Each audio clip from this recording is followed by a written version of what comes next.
welcome to Cardiff Central Library Hub chapter Storytime, and today we are going to be reading the fourth chapter of the rather marvellous Wizard in My Shed by the rather marvellous Simon Farnaby, and the rather marvellous Claire Powell has done the illustrations, and I am reading it with the kind permission of Hodder Publishers.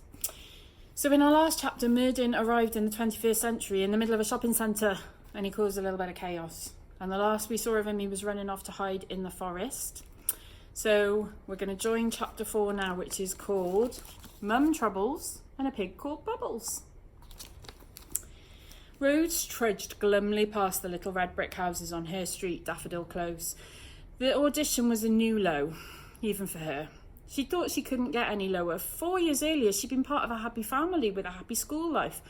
But then her dad had died suddenly and her mum became permanently sad and they ran out of money. They'd moved to a smaller house and Rose had to move to a different school where she didn't know a single soul. Everything had changed for the worst. Starting her new school had also coincided with Rose needing glasses and her red hair turning frizzy and her freckles breaking out like a meteor shower all over her cheeks. The only thing that kept Rose going was her father's belief that one day she was destined for greatness.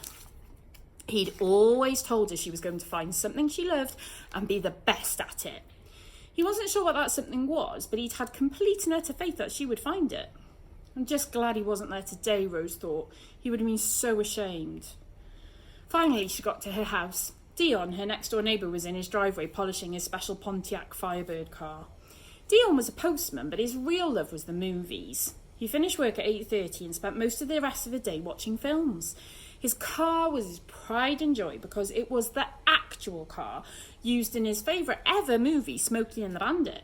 The car had come up for sale 10 years earlier and Dion had paid $23,000 for it, plus shipping, and it was now worth nearly $100,000 as it was considered a piece of classic movie memorabilia.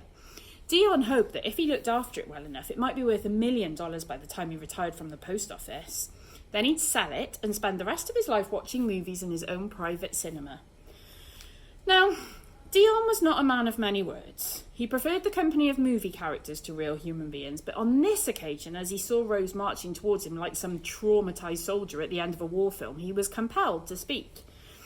"Cheer up, sweetheart, it might never happen," he offered.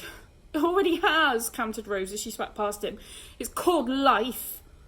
Walking down the little garden path was like wading through a jungle, so overgrown was the front lawn. And inside the house things were as they always were. The red carpet was a faded pink, covered in crumbs. The walls and shelves were empty. After Rose's dad died, her mum Susie had decided she didn't want any reminders of the past, and so she'd hidden away all the smiling photographs of the family. Susie was sitting in the lounge watching television, working her way through a box of congratulations assorted chocolates, as usual. If you had to describe Susie's face, you would say it was 90% lips. She had an enormous mouth with large white teeth like piano keys. She had a slender nose, large hazel eyes and scraggly brown hair that she used to keep in a trendy bird's nest style, but it now resembled an actual bird's nest, complete with the odd chocolate wrapper. Rose's brother Chris was looking in the mirror and plucking his eyebrows. "Oh, here she is," Chris announced as Rose walked in the door. Chris had major vanity issues. He couldn't pass a mirror without checking his eyebrows were correctly plucked or that his hair was perfectly styled. And it wasn't that Chris wasn't good looking, he was. The problem was that he thought the only thing going for him was his symmetrical face, so he needed to make the most of it at all times. More than anything, it was the fact that Chris insisted on spelling his name with a K that told anyone all they needed to know about him. Appearances were everything. "Have you seen this?" Chris said, and he shoved his phone in Rose's face, just long enough for her to see that her audition video had now reached 3,000 views. "I don't need to see it, do I? It was me, I was there." "What are you going to do about it? It's so embarrassing," rasped Chris crossly. Rose frowned. "It's embarrassing for me, not for you." "But what if people find out you're my sister?" her brother whined. Chris had a long list of ways that his sister embarrassed him. She didn't seem to care what she looked like. She tried to be good at things that she wasn't. Her best friend was a guinea pig. Those sorts of things. Rose was a little confused by his embarrassment. She could sort of understand it while they were briefly at the same school, but he'd left now and worked in the men's fashion store, top boy in the Old Welsh shopping centre. So what was he worried about? "Why don't I just change my name then?" Rose offered sarcastically. "Or maybe I could move somewhere else, disappear altogether. Would that suit you?" "You do that for me?" Chris said hopefully. He wasn't good at picking up on subtle things like sarcasm, and he was even worse at irony. He thought that irony was something you did when you wanted to get the creases out of your trousers. Rose huffed loudly and went to sit next to her mum on the couch. Perhaps she was looking for some words of comfort, but they weren't forthcoming. Instead, mother and daughter sat together in silence. Susie was watching a rerun of last Saturday's Britain's Got Talented People. She was currently viewing the favourite to win, a hot new magician who'd come from nowhere to blow away the judges, but she liked the behind-the-scenes sob stories the best. She liked them the best because she felt like she was a sob story herself. Susie had been a singer in a band called the Mondays. They'd had a few hit records in the 90s, but their star had faded. She then had a decent career as a solo singer, but after Rose's dad died, it wasn't the same. Rose's dad, Barry, had loved to hear her sing. He'd never missed a performance, and seeing an empty chair where he should have been every night was too much for Susie, so she'd stopped singing altogether. "You get used to disappointment, darling," Susie said suddenly now. "You want my advice? Give up." "Give up singing," said Rose, stung. She decided that being a singer was her call to greatness. She'd seen her mum on stage when she was little and thought how cool it would be to be up there rocking out for all she was worth. And if her mum saw how good Rose was, then she might not be so sad anymore. Maybe it would get her off the sofa and singing again too. "I mean, look what happened to me," Susie grumped, chewing a coconut congratulation. She was still wearing her pyjamas, which helped her case. "I had talent." Rose bit her lip. She knew her mum was sad and angry, but to say Rose had no talent, to say that to her face, "That's just plain rude," cried Rose. Susie just thrust her hand into another box of chocolates. Then she appeared to remember something very important. "Oh!" Rose wondered if her mum was about to apologise for saying she had no talent. "It's half-price fish and chips tonight."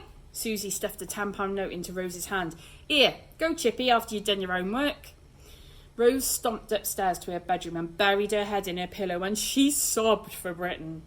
If she'd been on a talent contest for the best at crying, she would have won, hands down.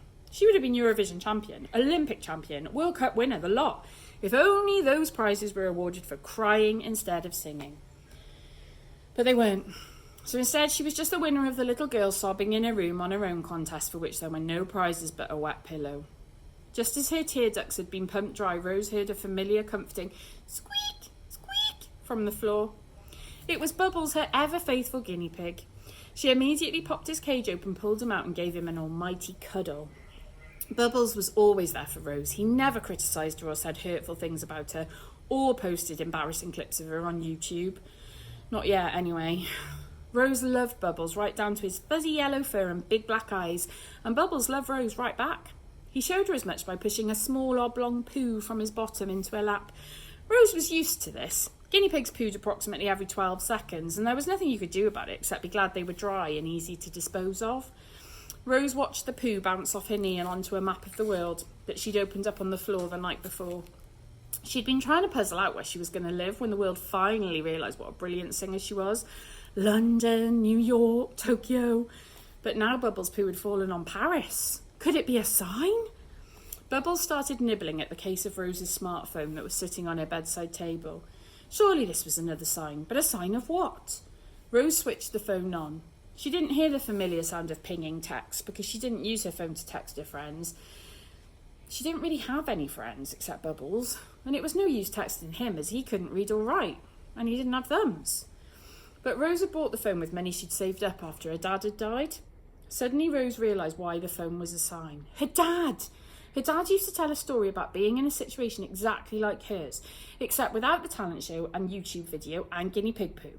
But other than that, really similar. When her dad was a kid, he told his family that he wanted to be an inventor. They'd all laughed at him and told him to forget such lofty ideas. The Falveys had been sheep farmers for generations, and that was his destiny too.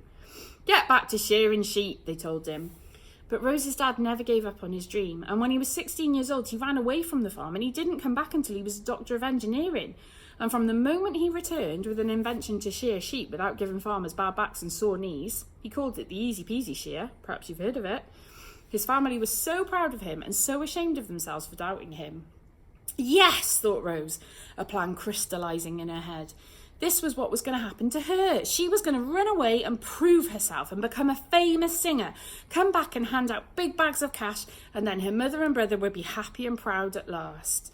Plus, she had 10 whole pounds in her possession. Surely that'd get her to Paris. She could walk to London and get some kind of cut-price bus for the rest of the way there. Bubbles, you're a genius, said Rose. She put the guinea pig on her bed and got to work packing. Bubbles responded by laying another oblong poo on Rose's duvet, as if to say, I wouldn't be too sure, Rose, would a genius do that? But alas, Bubbles could not do a jot to stop her. And that's where we're going to leave Rose and Bubbles. And I will see you next time for a chapter called One Lost Child and Merdyn in the Wild. Have a fab week, everyone. Take care. Bye-bye.